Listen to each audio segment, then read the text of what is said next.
मेरे प्यारे भाइयों एवं बहनों, आज मैं आप सबके सामने बहुत ही अच्छी कहानी लेकर आई हूँ, जिसका शीर्षक है उपहार।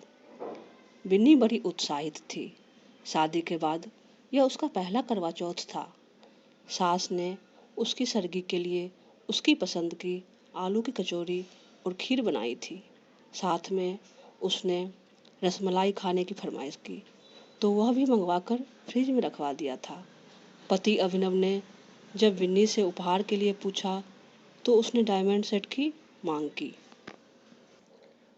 उसने बड़ा सफलतापूर्वक कहा, मैं फिलहाल डायमंड सेट अफोर्ड नहीं कर सकता, तुम फिलहाल कुछ और ले लो, भविष्य में भगवान ने चाहा तो वह भी दिला दूंगा।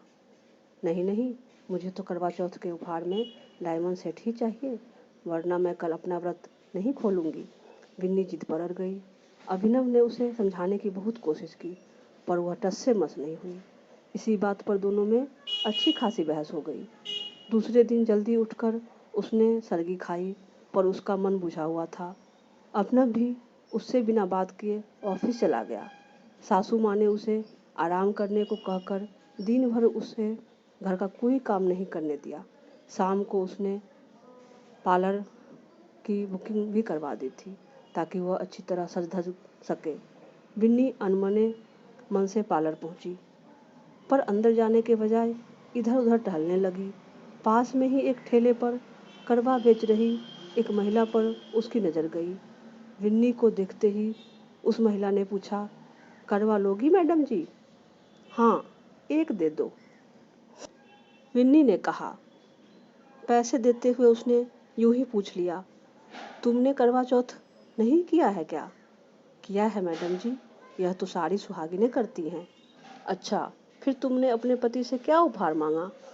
मांगना क्या है मैडम जी, मेरा सुहाग बस सही सलामत रहे, इससे बड़ा उपहार किसी सुहागन के लिए क्या हो सकता है?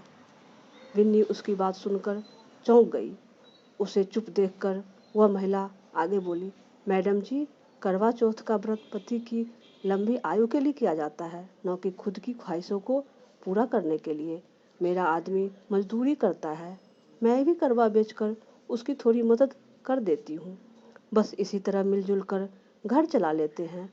वैसे भी उपहार का क्या है मैडम जी, एक दिन तो अच्छा लगता है, उसके बाद वह अलमारी के एक कोने में पड़ा रहता है। विन्नी उसकी बातें सुन सोच में पड़ गई।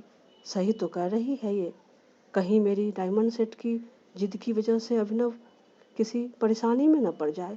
उसने तुरंत अपना मोबाइल निकाला और अभिनव को मैसेज किया, तुम घर जल्दी आ जाना, मुझे डायमंड सेट नहीं, तुम्हारे चेहरे की मुस्कुराहट चाहिए। दूसरी ओर से तुरंत रिप्लाई आया, ओके स्वीटहार्ट। मैसेज पढ़कर बिन्नी मुस्कुराते हुए पार्लर की ओर बढ़ गई। आशा करती हूँ कि आप सबको ये कहानी अच्छी लगी होगी। कहानी सुनने के लिए बहुत